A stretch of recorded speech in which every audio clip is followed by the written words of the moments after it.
Have you ever wondered why so little is known about the Nubian pharaohs that ruled all of Egypt around 700 BC?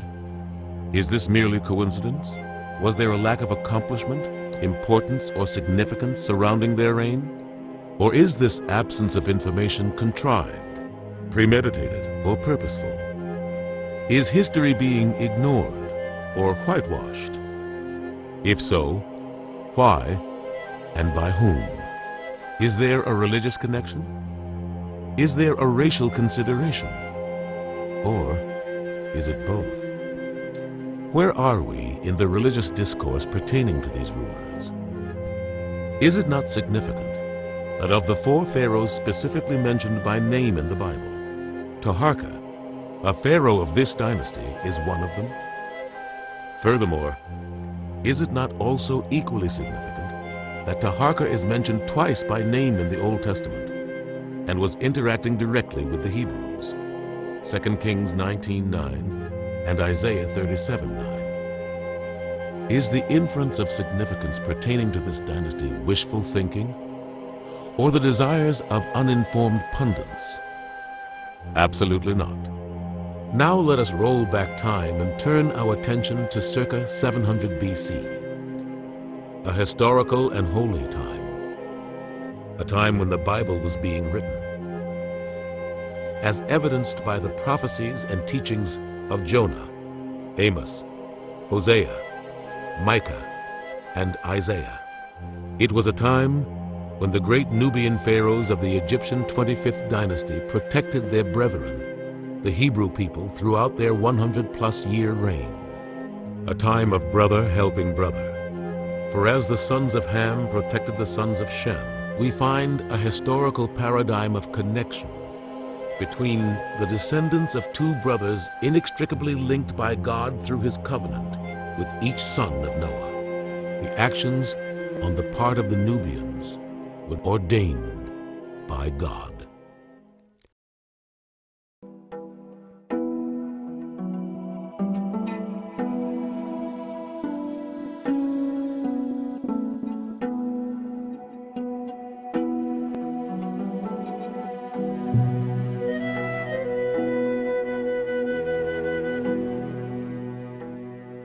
Around the period of time the Old Testament was written, one has to understand that perhaps one of the most powerful countries in the world at that time was Egypt, or Kemet. Egypt during that time was ruled by a series of black pharaohs from Nubia. That was the 25th dynasty. Why is this important? First and foremost, to adjust historical accuracy and to correctly link periods of human evolution. This missing chapter is critical in understanding man's anthropological, historical, religious, and social evolution. In our Western culture, the contributions of black people are tied directly to slavery in the Americas and its aftermath. Every other group's nationality and culture have well-documented archival information that provides clear and concise connections and links to their forefathers. We have this painting of Nubians as somehow barbaric, somehow less civilized than Egypt. But in fact, what we know from the depictions of Nubian kings and the elite, the tombs, like the tombs that we're finding at Tombos, we know that Nubians led a sophisticated lifestyle, every bit as sophisticated as Egypt, during the time of the Nubian dynasty. So the 25th dynasty actually marked a major turning point in the history of the Nile Valley. It's becoming more and more apparent that Egypt is Nilotic. It's the Nile River Valley, and the Nile River Valley not only flows from Nubia to Egypt into the Mediterranean, but the migration of population was northwards. So the point I'm making is that where does Egypt begin? In all likelihood, it begins in Nubia. I'd like you to consider the following points of anthropological and scientific fact. The African continent is the birthplace of mankind. The human race is of African origin. Man's evolution was Nilotic, progressing from south to north. Since ancient Africa was a savanna, man's rudimentary foundation of civilization started here. Recent DNA research by the National Geographic have proved conclusively that man evolved from the Great Rift Valley and parts of Tanzania. It is without question that many of the early Egyptian rulers were black.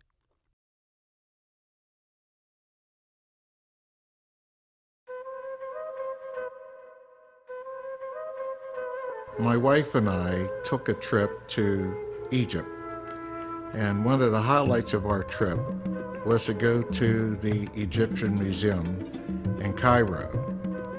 And in the museum, they had artifacts from every dynasty in Egyptian history, with the exception of the 25th dynasty. In fact, they skipped the 25th dynasty and went directly to the 26th and 27th dynasty, the Greek dynasty, the Ptolemy dynasty. Now, I wonder, why was that such? Well, in the 25th dynasty, there's no dispute that that was a dynasty that was controlled, and the pharaohs were all Nubians, black Africans. But yet and still, this dynasty was totally skipped and not acknowledged in the Egyptian Museum. When you look at Egyptology and you go to any book on Egyptology, the first thing you will find omitting is Ham. And that's odd, because Egypt was called the land of Ham in antiquity. But you do not hear that mentioned in Egyptology. Why is that? Because if you mention that there was a Ham and this land of Egypt was called the land of Ham, then the pharaohs were black.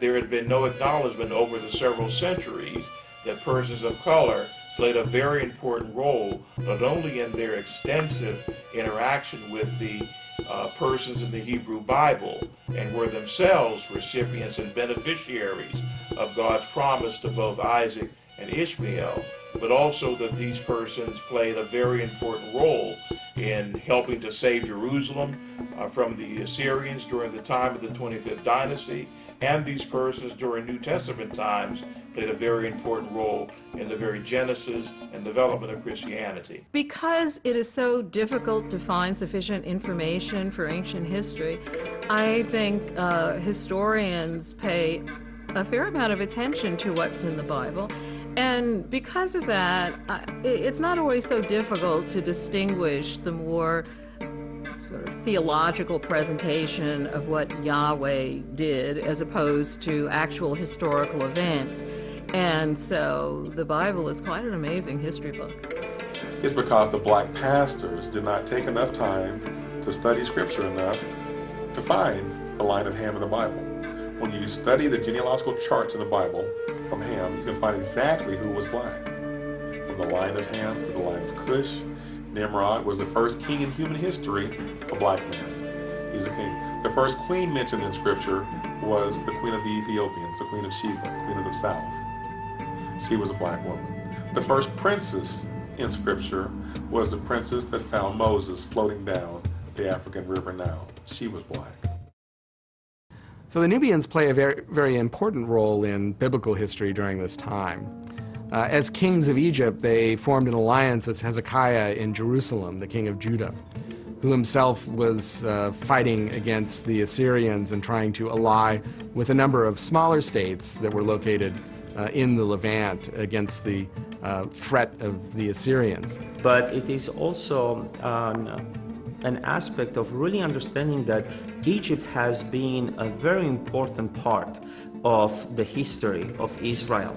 Every so often through the Old Testament as well as the New Testament, you know, we have Joseph who ends up in captivity in Egypt and then becomes the second most important person after the Pharaoh in the Old Testament. And then we have also Joseph taking Mary and the newborn child Jesus also running at the request of the angel of the Lord from Herod's anger into Egypt.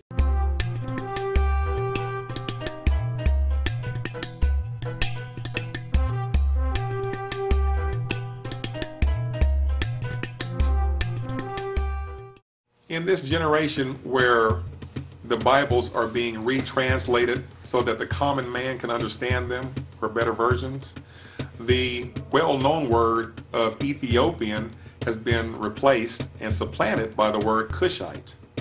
Now, if I asked you to explain to me what an Ethiopian looks like, you would say a black person. Now, if I asked the average person what does a Cushite look like, they have no idea. Well, this goes back to a lot of the things in Scripture are being hidden and subordinated because of the black heritage behind it. The Ethiopians were descendants of Cush. They were Cushites, but they were called Ethiopians. What remains true is that the Bible is the oldest and most authentic book on black history in the world. There's no other book that validates the antiquity of blackness like the Bible.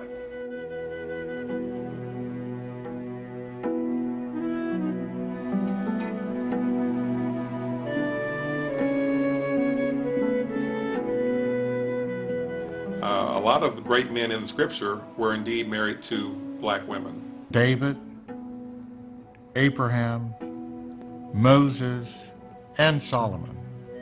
All four had one thing in common. They all four had Nubian wives. There is no way that the religion of Abraham, David, Moses, and Solomon would allow them to marry a non-Hebrew.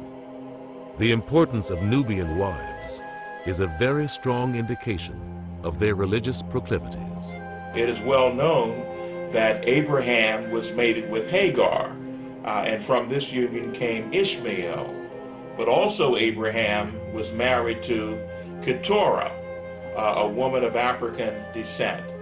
And it was her line that produced Jethro, whose daughter Zipporah was married to Moses. David, it is well known, was mated with Bathsheba, and Solomon was their son. Now, these are just few of many examples that one can cite from black biblical history that showed the very close and intimate interaction between the Hebrew people and persons from Africa. When I looked at Acts, the 13th chapter, I was surprised that the Bible says that when they were ordaining the Apostle Paul, that there were African bishops who laid hands on him and sent him into the world to open up the gospel into what we know as Europe. One consequence for the rise of Western civilization, particularly the Atlantic Empire, the Atlantic World Empire of the major European powers, was the rise of the enslavement of not only Indians but also persons from Africa. And as whites entered the role of scholars and major interpreters of the Christian tradition, there was obviously a vested interest, in a sense, to whitewash the role of blacks in biblical history, and also to sanitize Christianity so as to make it appear as a totally white religion, forgetting that many of the persons who were referred to explicitly and overtly in the Christian scriptures were persons of color.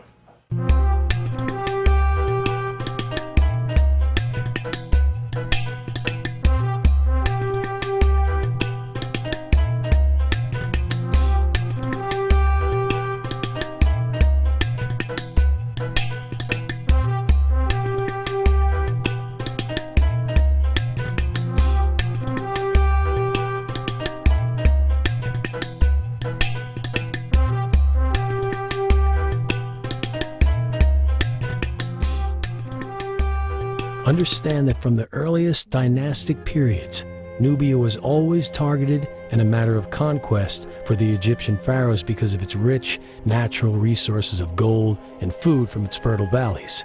And as such, Nubia, or Nubians, often controlled Egypt. At times, it was very much a part of Egypt. I see two major contributions of the Nubian dynasty of Egypt.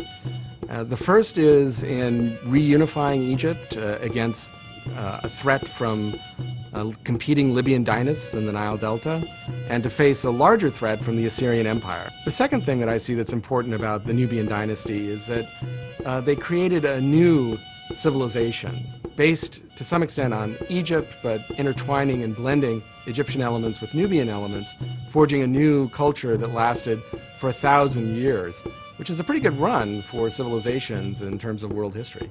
This particular dynasty was interesting because it did a number of things. One, it sort of rekindled, embraced the Egyptian lifestyle, the Egyptian religions, the Egyptians' attention to detail and monument building to the gods, and they sort of created a renaissance, if you will, of Egyptian culture. Even though they were adopting the culture and sort of doing a merging with their culture, it is known that they were actually more dominant in terms of embracing the Egyptian culture than most Egyptians. Not only did Nubia, through a sort of cultural and technological transfer, absorb Egyptian civilization pretty thoroughly, it also made a huge contribution to Egyptian civilization by first politically getting some control over it, and then, say, energizing a major cultural revival that led into the great achievements of the next phase, the Saite period. The Kushites were now going to reunify Egypt, like the pharaohs of old unified Egypt, and could restore the ancient kingship that was handed down by the gods, and that they were going to be the ones personifying this kingship.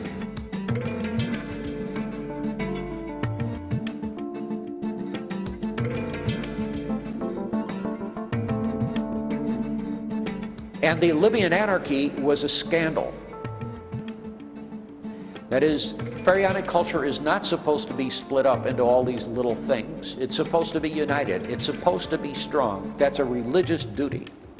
The Kushites may very well have been aware of the rising power of Assyria and its intentions to move westwards.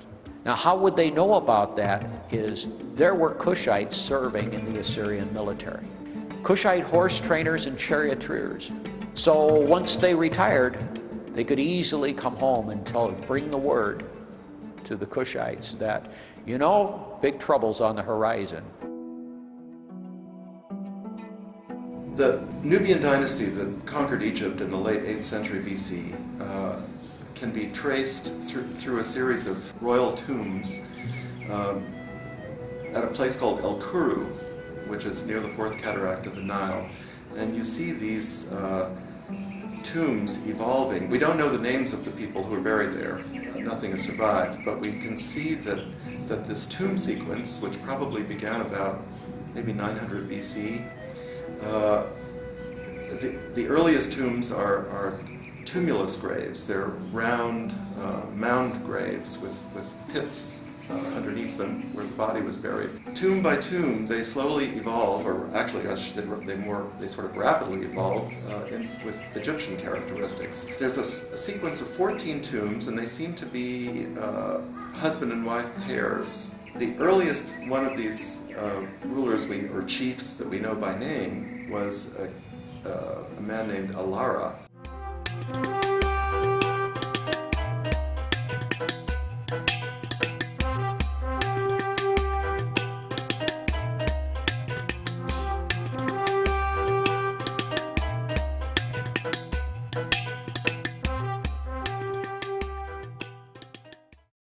Many historians believe that the reunification of the Nile Valley actually started with the Kushite leader, Alara. Though historical evidence is sketchy, he has been referred to by some as the Kushite pharaoh Alara and the first pharaoh of the 25th dynasty. According to archaeologists, it is evident that Alara unified all of Upper Nubia from Meroe to the Third Cataract, thus initiating the unification process. It is believed that he is the one that established Napata as the religious capital of Nubia. Since Alara did not control any portion of Egypt during his reign. Most scholars do not name him as either a Nubian king or pharaoh. However, artifacts and documentation refer to a lengthy reign, 30 years, and identify him as specifically revered in Nubian culture. We feel that it is safe to presume that Alara was most certainly a king or a pharaoh of Kush and founded the Napatan royal dynasty, which laid the foundation for the evolution of the 25th dynasty. And it's he who is recorded in the inscriptions of his descendants to have been the first one to dedicate himself to Amun and dedicate his sisters to Amun. In other words, these women become potential wives of the god because according to the royal myth that each new king is fathered by the god rather than the real king. Well, very little is known of Alara because he was really known to us from later inscriptions that refer to him as the early father of the dynasty. When one looks at Nubian chronology, there is still some controversy, and one reason for the controversy is that there is growing evidence that Alara was, in fact, the first pharaoh of the 25th dynasty. But scholars are still needing to find more archaeological evidence to back it up. But what scholars are on solid ground in regards to is the reign of Kashta.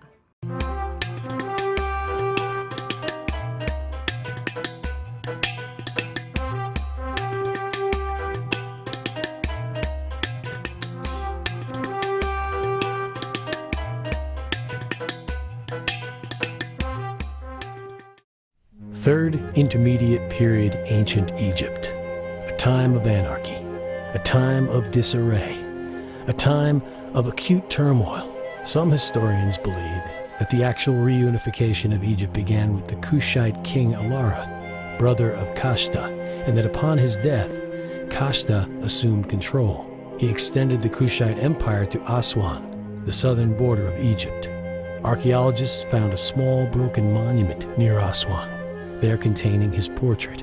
An inscription on the stone quotes him boldly calling himself King of Upper and Lower Egypt, which was the title of an Egyptian pharaoh. Although historians do not credit Kashta with the title pharaoh, he met the ruling criteria to be so named. Kashta, his name, there's been some argument recently about it meaning, but it probably does mean the Kushite, but not as an Egyptian word, even though it's written in Egyptian. He's the first of the line to appear in Upper Egypt in his own inscription. Kashta seems to have led the expansion of Nubia into Egypt. And he did it in a way that seems to have been more diplomatic than military. Although you can be sure it was backed up by a military force, he seems to have forged a close alliance with Thebes and the administration of Thebes at that time, which had forged a kind of independent political status from the competing dynasties that ruled in the Nile Delta. And we suspect, although we don't know explicitly, but we suspect that the Thebans were already worried about the Assyrian threat coming from the north and saw the emergence of Nubia as a power and potential ally to reunify Egypt to meet that threat from the north, but also simply to take these rival dynasties bickering amongst themselves, unify them, and create in Thebes also an important power center. Though the exact timeline is a bit sketchy, historians concur that his major adversary was Osorkon IV, a leader, king, and sometimes mentioned member of Dynasty 22, believed to be of Libyan descent. I think the Libyans saw this as, being opportunistic adversaries, saw this as a chance, or maybe we can take advantage of some semblance of a transition or succession here. And this was dealt with by Kashta and his army precisely and decisively. So any insurgent activity that was being promoted by the Libyans was apparently quickly quelled. So Nubian soldiers have had a reputation for millennia for being very sophisticated archers and in fact being very courageous soldiers, even outside of this Nubian-Egyptian corridor, within other areas in Turkey as well, the Persian Gulf as well. Kashta was also a very savvy politician, and so his daughter, the Kushite princess Amenirtis I, was appointed as God's wife of Amun and the divine adoratress of Amun.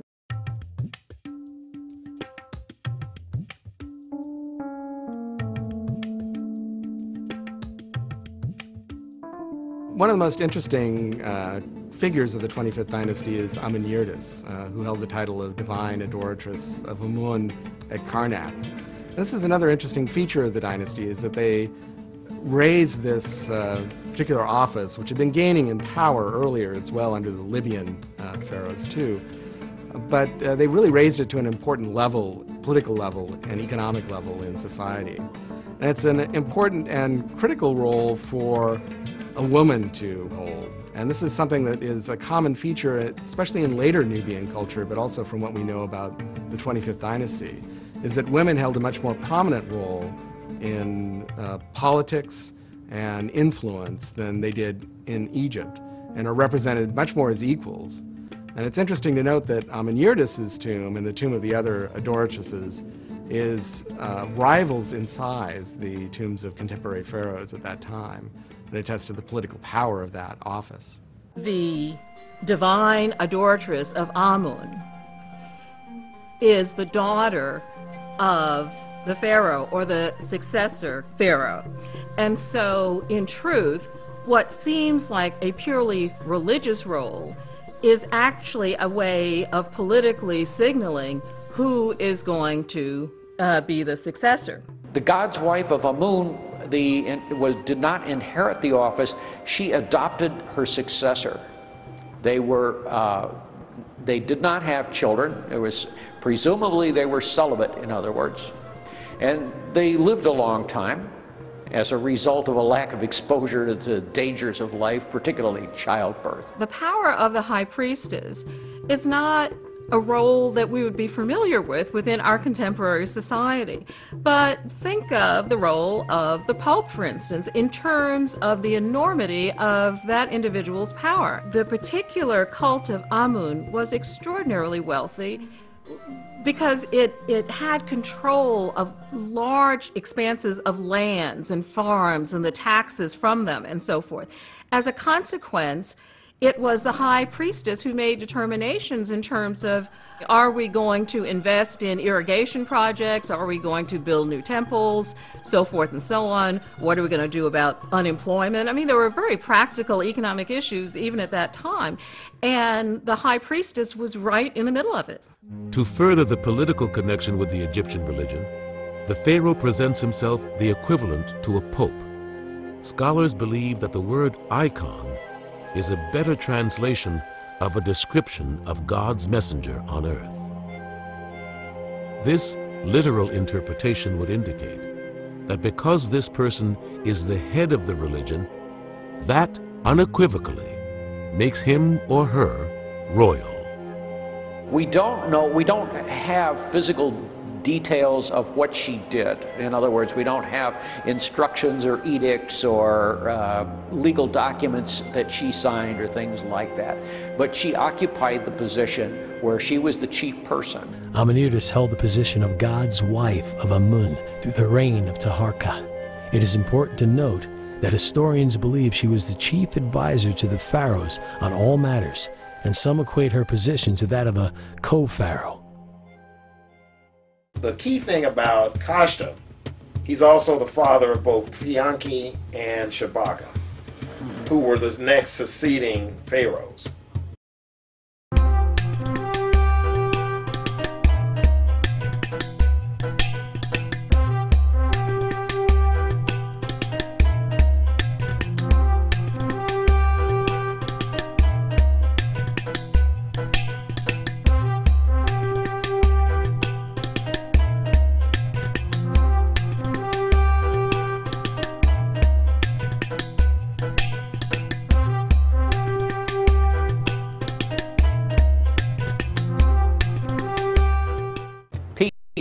He inherited his position in Upper Egypt from his father, and he was not really intending, apparently, because he did not undertake any action there until his reign was well advanced.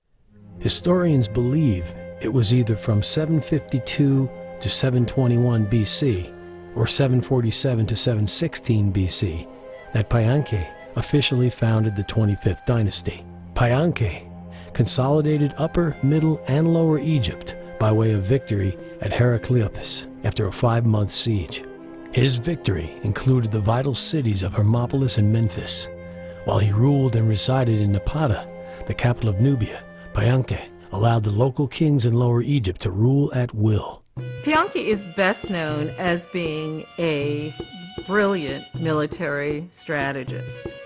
His father, Kashta, was able to make many political and diplomatic arrangements, but it was the son who was able to conquer the entire society, civilization of Egypt. First, he conquered Upper Egypt, which is the portion of Egypt closest to Nubia.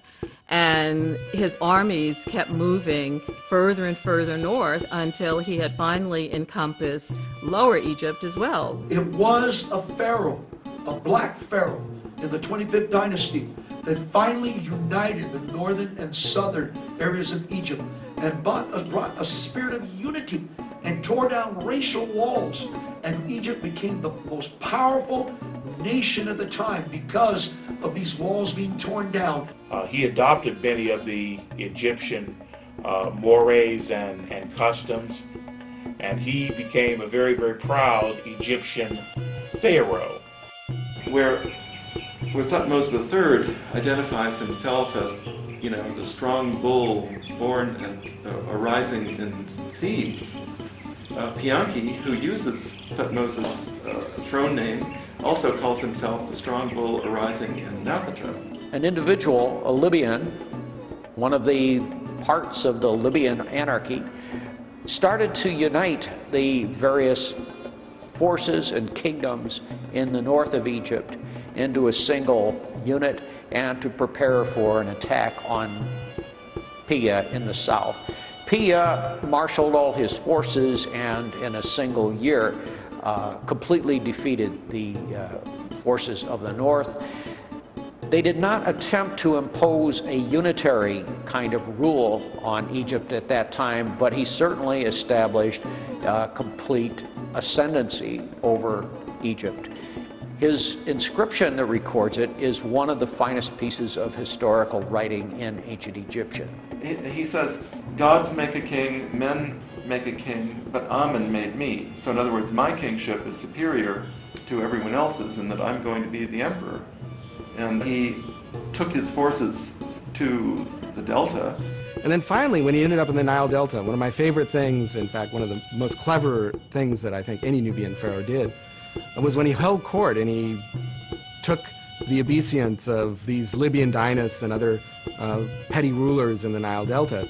He sent most of them away because they'd eaten fish. And as any good Egyptian should know, of course, you can't approach a god, a pharaoh, after having eaten fish because you were ritually impure. So he was telling them how to be Egyptian and favoring the one particular individual who was adhering to those rules and sending the rest away. And that, to me, is just an amazingly clever and sophisticated way of establishing control over the country. Pia is the first one to realize that he could move forward and actually subdue all of these little kingdoms in the Delta and Middle Egypt. And really, he set the tone and showed that no, we can actually have a policy that goes all the way to the sea and maybe beyond into Palestine if we need to. Soon, Pae was given a reason to intervene further north. Tefnakte, a Libyan, the prince of western Egypt, ruler of the delta city of Sais, extended his control south by capturing the city of Memphis and the old Middle Kingdom of Ichtawe, Lisht. At first, Pae merely checked Tefnakte's movement while moving southward with a pair of naval victories in Middle Egypt. Here, he left the Sate rulers control. However, after spending New Year's in Nubia, Paye returned to Thebes, joining his sister, Amenertis I, in time for the Great Opet Festival, and subsequently set about planning to place the remainder of Egypt under his control. His troops moved north, capturing 3 towns and killing one of Tefnakhte's sons in the process. After conquering Egypt, Paye went home to Nubia, and according to historians, never again returned to Upper Egypt. This was presumed he didn't need to return due to his strength as a ruler and the lack of conflict under his authority. He is portrayed as a ruler who did not glory in the senseless killing or torture of his adversaries, as did other kings, but rather preferred treaties and alliances. He left the rule of his country largely in the hands of his vassals. During Paye's reign, the entire kingdom enjoyed a resurgence of Egyptian culture, religion, and sophistication.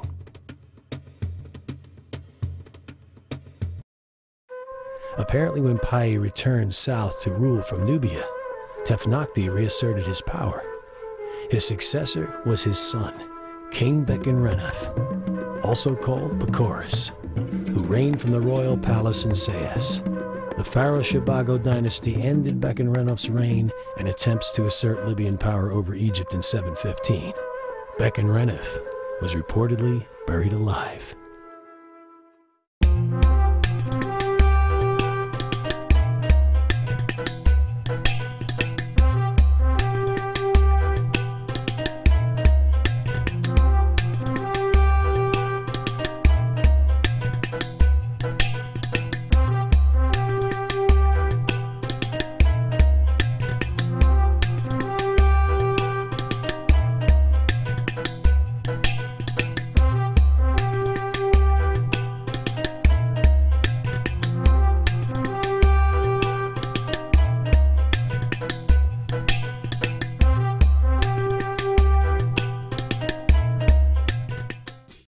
Around 716 BC, Shabaka succeeded his brother, Paye, as king.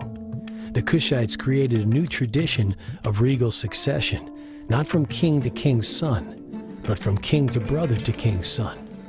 Shabaka recognized the mistakes his brother made in ruling from the south and set forth on a course to reconquer all of Egypt and to rule from the north.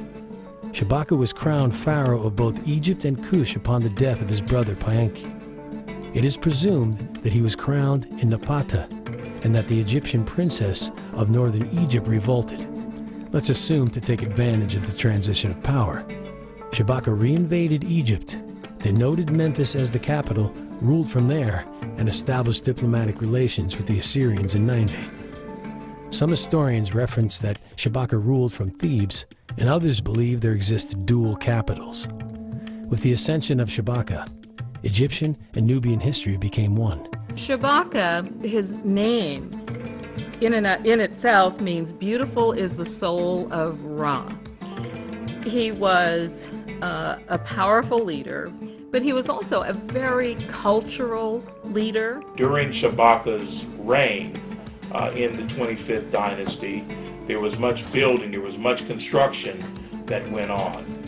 In fact, during this period, the Nubians built pyramids. Paye, upon his death, was actually buried in one of these Egyptian model pyramids. Shabaka was known as the builder of the 25th dynasty, particularly in the city of Thebes. In Karnak, there still stands the pink granite statue of Shabaka wearing the twin crowns of Egypt. He was also credited for the restoration of the gate at Karnak. Shabaka also championed the return to the many ancient religious customs of ancient Egypt, particularly pyramid burials, as further evidence of his embellishing Egyptian customs and mores. The most distinguishing literary documentation of his reign is the Shabaka stone. The stone is a slab of nearly black-green breccia, stone measuring approximately 66 centimeters in height and about 137 centimeters in width. It was incised with the remaining hieroglyphs of a decaying papyrus that was also worm-ridden. He spent a great deal of time in codifying some of the writings that had never been codified or that had been lost, such as what we call the Shabaka stone or the Memphite theology. This Memphite theology is of profound importance because it is the only written presentation of the fundamental theology that govern large parts of ancient Egypt. It appears that Ptah, especially as he was articulated by Shabaka, was one God.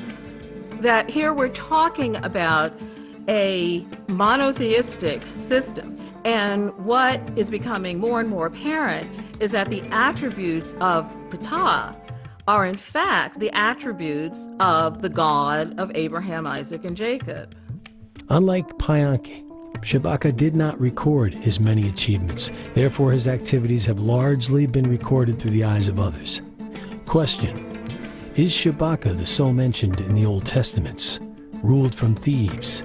Do we need to mention his attempt to thwart the Assyrian belligerents by getting Palestine and Syria to revolt? The Assyrian challenge began during the later years of his reign. Now, Assyria was the strongest power at that time in the 8th century BC, and they were very predatory.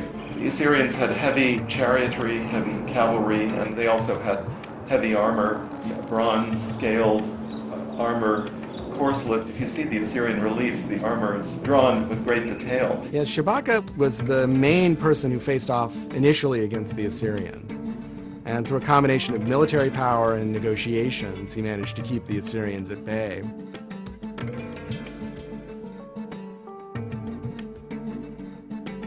Mainly because he ruled from the Egyptian capital rather than the Nubian capital. Interestingly enough, this standard doesn't apply to any of the other dynasties. He faced a big revolt in Upper Egypt. The Libyan dynasts revolted again. They stayed in power for enough time for this one ruler to be called the 24th dynasty. But Shabaka did quash the revolt and executed the rebel. Shabaka eliminated the insurrections in Lower Egypt by defeating the Libyan Bechen-Renouf around 715 BC. To set an example, Shabaka burned him alive to avert any further rival uprisings. Joshua's scripture about burning. Unlike his older brother Pae, Shabaka believed in more of a direct, hands-on rulership. With the assistance of his sister, Amenirtis, Shabaka ruled sternly but fairly. Complementing his style of governance, Shabaka was known as the Builder, and is noted for massive construction projects directed toward rejuvenating Egyptian culture and religion. The overall control that was exerted by Shabaka in the southern portion of the 24th dynasty territory in the northern delta is indicated by the vast array of documented building that he undertook during his reign. Specifically on the West Bank, he enlarged the 18th dynasty temple at Medinet Habu. On the East Bank, he did renovations at Luxor and at Karnak.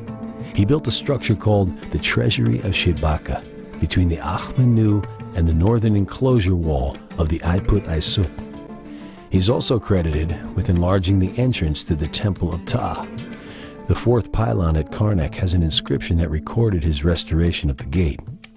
And many historians believe it was probably Shabaka who directed the building work near the future kiosk of Taharka in Mantu beside the sacred lake. After eliminating the threat from Assyria, Shabaka reigned in peace and is renowned for being the most prolific builder of the 25th dynasty.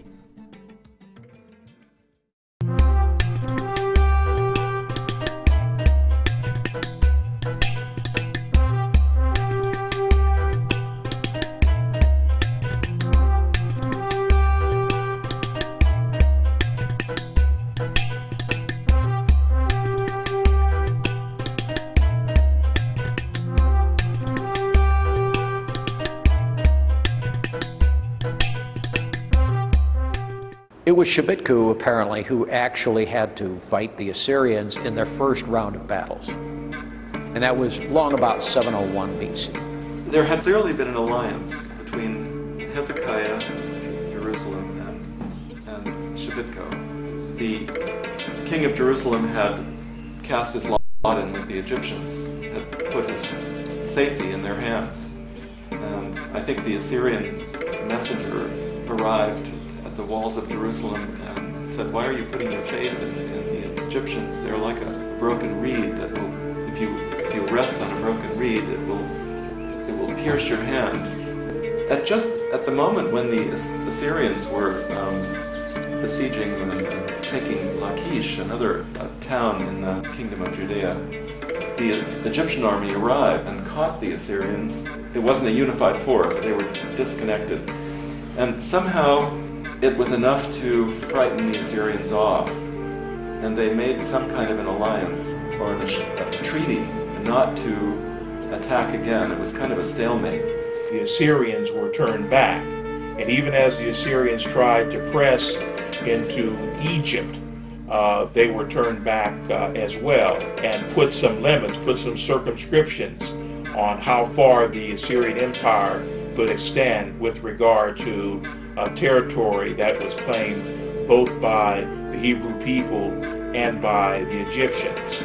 As is stated in many ancient texts, the Hebrews revered their cultural, economic, and political relationship with the Nubians and viewed them as follows. Ethiopia and Egypt were their strength, and it was infinite. During a period of almost 100 years, the pharaohs of Egypt confronted and defeated primarily the forces of Libya and Assyria as means of providing political stability, peace, economic growth, and cultural rejuvenation throughout the region. One thing we have to say about the 25th dynasty in general here is there was an intense level of reverence and respect for Egyptian culture, Egyptian social mores, Egyptian lifestyle. So part of their dynasty or their reign showed if you want to call it a renaissance of Egyptian culture. At the death of Shebitku, know that Taharka becomes pharaoh.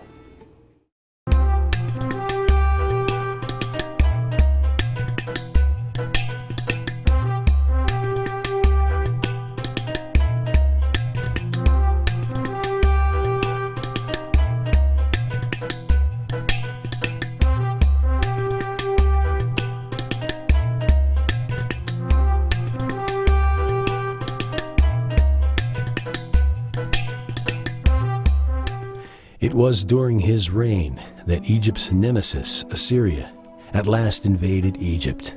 The Assyrian king, Esarhaddon, led several campaigns against Taharka, which he recorded on several monuments. Although many historians point out that many of the victories claimed by the Assyrians were exaggerated, and many were actually Egyptian victories. He ruled all of Egypt and northern Sudan. He ruled the areas of the deserts, the oases settlements, and his sphere of influence extended well into what we call the Holy Land and up the coast of Lebanon. I mean, all of those city-states were vassals to him, and they looked to him for protection. Taharka had an exceptionally long reign. He lasted quite a while, and both in Egypt and in Sudan, he was considered a great builder. So Taharka is one of the greatest leaders of the Nubian dynasty, but a kind of tragic figure as well. On the one hand, he was one of the greatest builders in Nubian history. He renovated temples up and down both Nubia and also in Egypt. He left monuments at Karnak, for example. He also fought against the Assyrians, and here's where he had mixed success. Unfortunately, at that time, the Assyrians decided to come west again, and they took the side of the Libyan dynasts in the Delta. And they attacked Taharka, but the first attempt was driven off. Esarhaddon's first attack in 677 BC was aimed at pacifying his allies in the Arab tribes around the Dead Sea. This conflict led him as far as the Brook of Egypt. It is generally assumed that Esarhaddon then proceeded to invade Egypt proper in Taharka's 17th regnal year after he had settled a revolt at Ashkelon. History records that Taharka defeated the Assyrians on that occasion.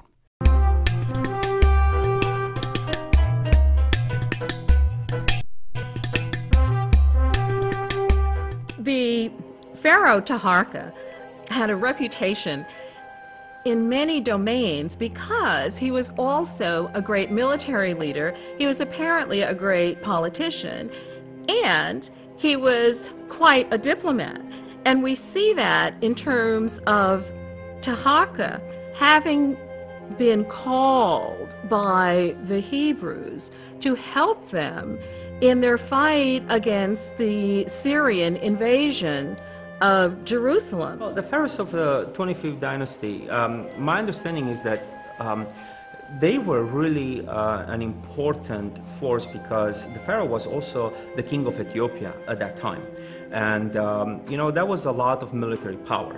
And so Israel, the northern kingdom, was already afflicted. Samaria was already conquered by the Syrians. A lot of other cities, which you hear in the chapter, into the text, have been already destroyed and annihilated. And here where the challenge for Hezekiah comes, because the Syrians are saying, don't run to the Pharaoh, it's not going to help you. And if he is going to try to help you, will come back as something that you're going to regret anyway. And they're actually trying first to buy the people of Jerusalem to actually submit to the Syrians so they can join forces and continue the conquest further south towards Pharaoh. And so Israel was really now starting to become themselves a more mature state. This is why Assyria really wanted to actually look upon the opportunity to conquer Jerusalem. If they couldn't actually befriend them, then they can focus further on the south, which will, of course will be the Pharaoh. And this is where it actually puts Israel and Judah, both kingdoms, into the situation of really looking who are their friends and who are their foes. We need to look upon the way that Jerusalem was placed. And so for people coming to trade from the north, they will have to pass through Jerusalem to make it towards Egypt. And so it was a very important route. Whoever controlled that route will have had tremendous benefits. There was a threat that if King Hezekiah did not succumb to Sennacherib, then his army would come and demolish his whole territory. When the Nubian armies marched north into Israel-Palestine, they were marching as allies of Hezekiah, attempting to lift the siege of Jerusalem. And I agree, along with some other scholars who suggested that in fact the Nubians played a key role in lifting that siege. And in Isaiah chapter 37, 8 through 9, the rumor was the mighty warrior that united the nations was coming. His name was Taharka of Ethiopia, the southern pharaoh, was coming to attack Assyria. They met the Assyrians at El-Teka. And the Assyrians, of course, always claim a great victory. Whatever else happened, it would appear that the Cushites did not cease campaigning, the Assyrians did not cease campaigning, but then Assyria left without taking Jerusalem. And apparently the Cushite intervention for the time being succeeded in deflecting the Assyrians. The Bible says that an angel of God smited the 180,000 Assyrians. And the next day, when Hezekiah arose from his slumber and looked over the walls and saw the 180,000, he was astounded. So immediately the Syrian general pulls up all his troops and returns back. That's right. I think it's no coincidence that Sennacherib, after the campaign, the Nubian campaign in the Battle of El-Tek, when he pulls out of the southern Levant, he pulls out for 20 years. And I think that's because he realized that he was overextended, that the combined Nubian and Egyptian armies represented a real threat to Assyrian expansion, and that he had to regroup, consolidate before he could attempt to conquer that part of the world and move on to conquer Northeast Africa. And I think that we would say that your question about the angel, the protection of the angel, that would not be realistically or really an angel. That is a metaphor for God's intervention, however, and we believe that this was in the form, as in Chronicles with the pestilence, this is a form of a plague. I contend that without the participation of the Nubians, we probably would not have had the survival of Judaism as we know today, and thus perhaps not even the advent of Christianity. I think an area that really has not been sufficiently looked into by scholars is just the connection between Taharka, the Cushites, and the Hebrews, what in fact was the interaction that would allow for the Hebrews to call on Taharka, and for which it would be of sufficient historical importance that it would even be mentioned in the Bible. It is believed that 3 years later, in 671 BC, the Assyrian king captured and sacked Memphis, where he captured numerous members of Taharka's royal family. Taharka fled to the south to Thebes, and Esarhaddon immediately reorganized the political structure in the north and established Necho I, the eventual ruler of the 26th dynasty, as king at Sais. Taharka, intrigued by the affairs of Lower Egypt, supposedly, and he eventually reclaimed what he lost and reestablished himself as pharaoh in Memphis, fanned numerous revolts. Esarhaddon died before he could return to Egypt, so it was left to his heir and son Assurbanipal to once again invade and control Egypt.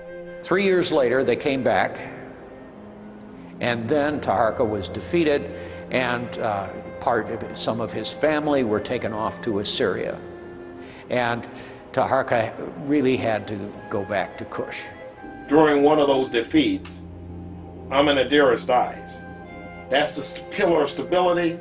She's been the co-pharaoh, remember, since her brother, Pi, or Pianki. There was probably some void or vacuum of stability and leadership at her death.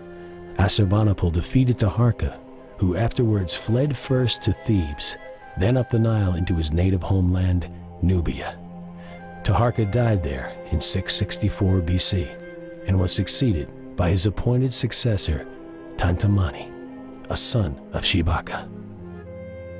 People sometimes say that because Taharka was eventually defeated by the Assyrians, that therefore he was somehow unsuccessful, or the Nubians couldn't stand up to the Assyrians.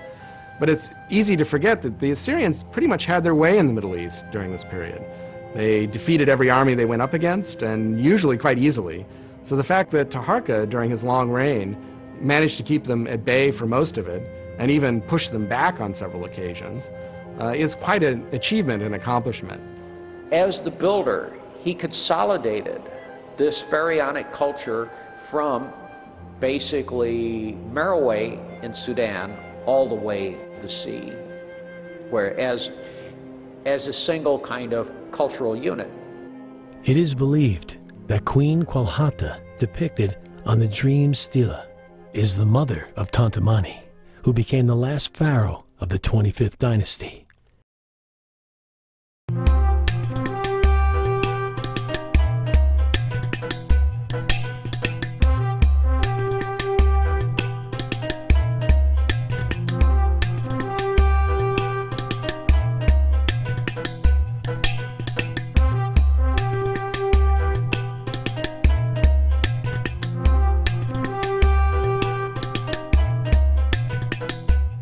Tanutamani, a successor of Taharka, came to the throne and also moved into Egypt to get control over the Nile Delta. Tantamani was the nephew of Taharka. His succession to throne is documented in a dream stela that was found with Paye's victory stela at Gebel Barkal in 1862, currently is housed in the Nubian Museum in Aswan. He is buried in the necropolis at Nuri in Tomb 16. Tanwetamani was the last ruler of the 25th dynasty. In the narrative of his stela, the king is referred to as Lord of Valor like Montu, great of strength like a fierce-eyed lion. It goes on to explain that in the first year of his reign, Tanwata-Mani had a dream of two serpents, one on his right hand and one on his left. After waking, the king's advisors interpreted the dream, saying that the southland is already thin, seize the northland. His interpretation was that he should bring Egypt back under the control of the Kushite Empire. Historians also assume that at the time of his accession, Tanwata-Mani was inside Egypt proper. The text on the stela states, "He went from where he was to Napata, Nubia, and there was none who stood up to oppose him." This indicates that he went to the temple of Amun and was acknowledged as god and king. Other texts within the stela confirms that he was at this time in control of southern or upper Egypt, but at the very least was not in control of parts of the north.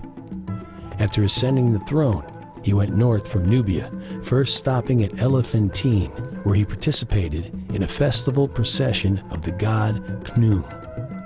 From there, he sailed further north to Waset, Thebes, where he once again participated in the festival. Nikau of Sais may have been killed in this battle, but his son, Psamtik, who was loyal to the Assyrians, fled to Asia. After this victory, Tanwata-Mani honored the god Ta-Sakor and his wife Shachmet in the great temple of Memphis, and afterwards ordered the building of a chapel dedicated to Amun at Napata in Nubia. Tanwata-Mani apparently spared the lives of the Delta princes, sending them home, but this victory was very short-lived. The Assyrian army marched back into Egypt, and this time they had reinforcements. They not only reconquered Lower Egypt, which is the northern part of Egypt, but they kept moving, and they conquered Upper Egypt. And in conquering Upper Egypt, by then they are pushing out the dynasty of the 25th dynasty. So he was the last king to attempt to take back Egypt from the Assyrians. And for a brief time he was successful. And this shows the robust relationship between these Nubian kings and the people of Nubia at that time and Thebes. Because the Thebans could have taken the easy way out and resisted Tanwata-Mani and stayed with their Assyrian allies. But in fact, they felt so strongly against the Assyrians and for the Nubians that they welcomed Tanwata-Mani back in, supported his campaign against Assyria, and paid the price, because after the successful Assyrian campaign defeating Tanwata-Mani, Thebes was sacked for the first time. And this was, of course, a tragic moment in Egyptian history, also in Nubian history. And that is mentioned in the Bible, the sack of No Amon, as they referred to Thebes. It really shocked the ancient world because it was such a great capital. Tanwata-Mani seems to have continued to be acknowledged as pharaoh in Thebes until his 8th year.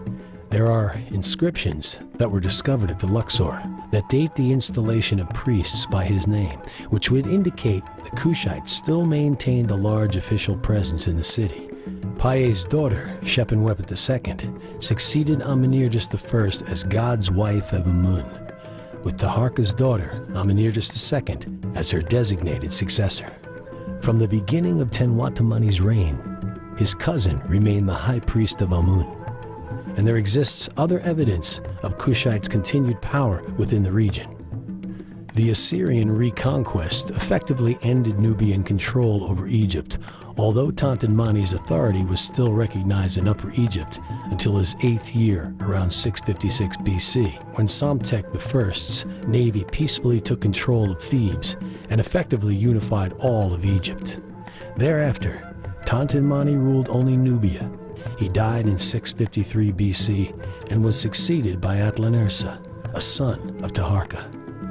Essentially what happens is that the Assyrians are able to push the Nubians back into Nubia, and they establish themselves as the next dynasty of Egypt. Of course, Nubia certainly does not die at that moment. There is this interesting transformation that occurs. The capital, over the course of the next several hundred years, is moved from Napata to Merowe. Napata at the 4th cataract, Merowe further south at the 6th cataract. And we have this resurgence of Nubian civilization. But it's important to remember that the civilization and the dynasty that they had founded lasted and continued to be powerful in the south for another 1,000 years.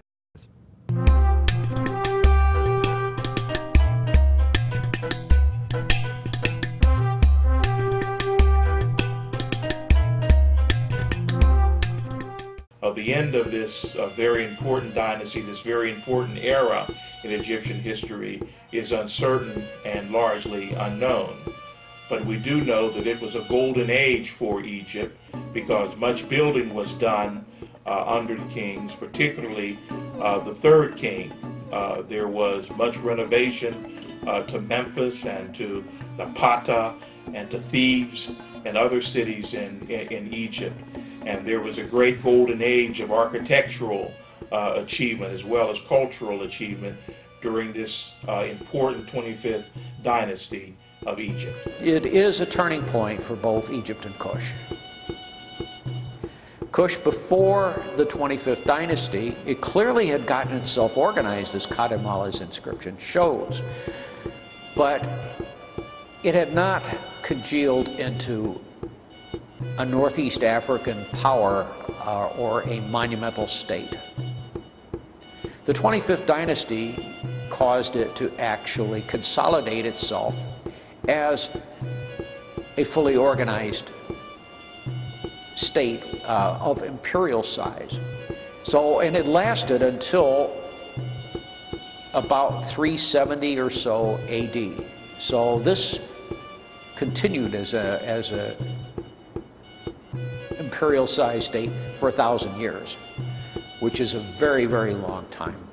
This is a period that has been grossly overlooked, has not been a part of history, because as we all know, history is usually defined and written by conquering groups. In school, Africa either was never in the textbooks or otherwise it was at the very end and we never got to it. And when I started college, I was really excited about the possibility of really getting into African history, but the problem was I was delighted to be at Harvard, but there was no study of Africa. There was no study of African American history. I think that this particular story begins to tell that whole concept of who we came from, why we were important, and what contributions were made to civilization. Well, one of the things about the Nubian dynasty is that it's tended to be overshadowed by Egypt. And that's the case for Nubian history in general.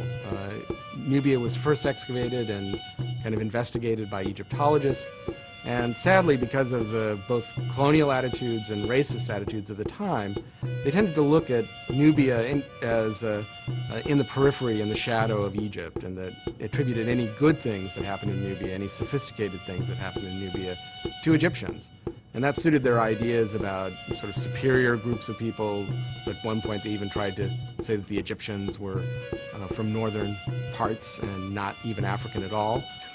For centuries, literally, European scholars, using no evidence whatsoever, were insisting that the Egyptians had migrated from the Mediterranean. If you look today at the Cairo Museum, the face of the Cairo Museum, you'll see these great marble plaques that are on the walls, and every single dynasty is mentioned, except the 25th dynasty.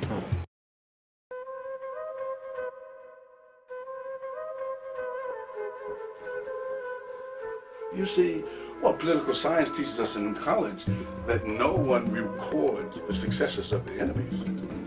So they have to structure the absence of the truth to teach the lie.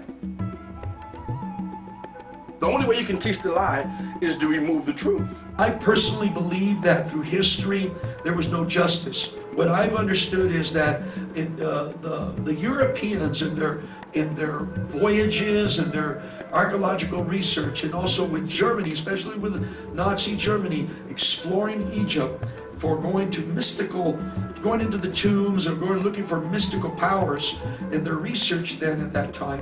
What I found is that historically they destroyed many of the figure faces of the statues of the images. When they seen an African type of feature of a pharaoh or a queen or officers or warlords of that time, they seemed like they got upset and they downplayed that they were black in origin and they were part of the family of Cush, of Noah. Colonization, slavery, manipulation of wars, manipulation of resources, propaganda, misinformation, misinterpretations of Bible passages, systematic theological deceptions, all kinds of things that have happened over the years for the people to be afraid to be critical in their thinking, to be afraid to even hear God. Because for so long, this is what they've told me this has meant, that I feel like I'm a straight sinner if I even question what my pastor said or what my rabbi said. I believe that this is the time, that this is the season, that the understanding of history, of more truthful, being that through the internet and through, you can Google things and go right on top of pyramids nowadays and go right to streets and research things, that we're realizing that someone tried to wipe history. And certainly the one civilization that received a stronger legacy from Egypt was not the Middle East, but Nubian civilization in Africa. And it just highlights the fact that Egypt is an African civilization. Its people are an African people that were related to Nubians, that interacted with Nubians, and civilization went side by side and developed with Nubia, with each contributing to the other. And you understand now that in Cush, while people imitated Egyptian things in Greece sometimes and in Rome sometimes, they even had a cult of Isis at Pompeii, for example, they never did it coherently. The only place where pharaonic culture was practiced coherently, idiomatically, if you want to call it that, as though it were Egypt itself was Cush. We hope that this is just the beginning of a trend of reevaluating what we know and what we're going to emphasize in our holy texts. I owe to my children, my grandchildren, and to the society that I come from, that this information be given a fresh look at.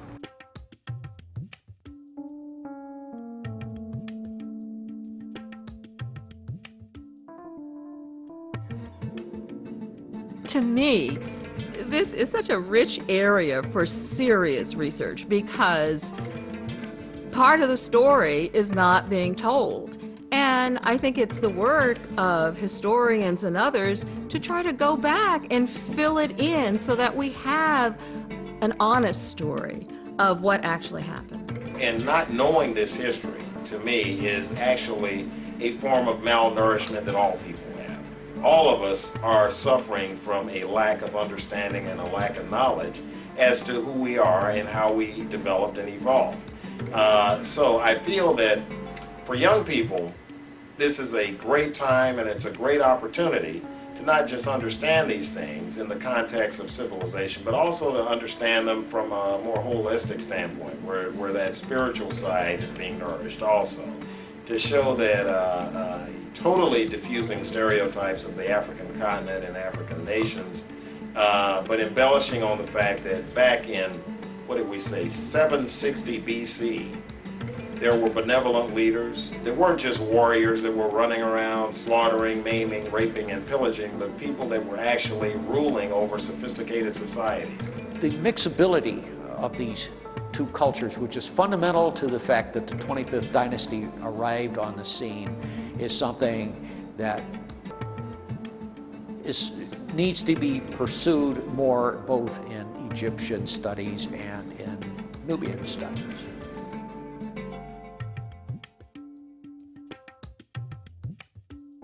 So I think that there are times when the Lord allows a certain level of perfection and a certain level of peak performance to write its signature on history, you know, that season can be rewind as a memorial in time, you know, that's what it was supposed to do at that season. That's there as a part of the archives. Currently, the Sudanese government has, with the assistance of the Germans, the French, and the Chinese, have built a huge dam about 350 miles northwest of Khartoum, the capital of the Sudan. Now, the Sudan is the region in which the artifacts and the holy cities and the temples of the 25th dynasty's empire are largely located. Now, the significance of this project, it's known as the Miro Dam, is that it is going to flood out an entire area that encompasses the sites and most of the locations of these artifacts. We are aware that the Poles, the Italians, and a group of archaeologists from the University of Chicago here in the U.S. were feverishly working on a salvage dig to basically get as many of the artifacts that they could salvage before the dam became operational. It's our understanding that the operation commenced somewhere in late September or early October of 2008. So this area has now been flooded. There are other remnants of Nubia's empire and Nubian civilization that are down or south of this particular dam, and it is our understanding that the Sudanese government is planning another large irrigation project, very similar to the Miro project, in this area, which is around the third cataract of the Nile River. So the importance here is the fact that this is history. This is a base of knowledge of this civilization that's lost forever. I call upon the French. I call upon the Chinese who have perhaps the longest continuous history of any group of people in the world, that they do more to accelerate the digs and the recovery of information about these people. But maybe there's a lesson in this, and the lesson is rather than wait until someone's about to build a dam, we have to pay a great deal more attention to history without all the biases that makes it so difficult for us to simply study Africa. There was almost no exploration there before the dam was begun. And there was a very intense period of a decade or so where people were working to try and rescue archaeology there. It's not a compensation that the archaeology is now all gone, that we have a great deal to work with right now that we would not have. Of course, a lot was lost, and the ability to go back and check your results is not there. So it does have that negative side to it. What if young African Americans in the hood, what if they really knew that there were people that maybe had the same kind of skin color that they had, maybe had some kind of historical connection to where they came from, and that these people had developed an extraordinary language. These people developed an art and a form of mathematics, and that what they developed preceded what we in America consider to be what happened when our country was founded. To know that there are people to whom they may have a connection that developed things thousands of years ago that was perhaps equal and superior at the time, put it in historical, than what we have now. So that's very empowering. Yeah, so one of the exciting things about Nubian archaeology is that, unlike many parts of the world, even to some extent Egypt, we can really change history by what we find, because so little has been known in the recent past about it. The history that locks so many stories and historical events relating to the Kushites out of our canon, out of the body of knowledge, what it is really doing is reinforcing the attempt to create a slave mentality that began with the transatlantic slave trade. And of course, people today would be horrified if they were in any way associated with trying to do any such thing, but it's not the bad intentions of contemporary society. It's the fact that contemporary society has not dismantled a worldview that was put together with a particular hidden agenda. And the agenda was not so hidden. The agenda was to to rationalize slavery by saying, we are civilizing these people. They do not have a history. This issue of the Cushites is not relevant. It's all just minor, minimal, marginal stuff in order to reinforce a false notion that a particular group, Europeans, had a well-substantiated history and Africans did not. I mean, it just so happens that all human beings have a history, and that's all there is to it.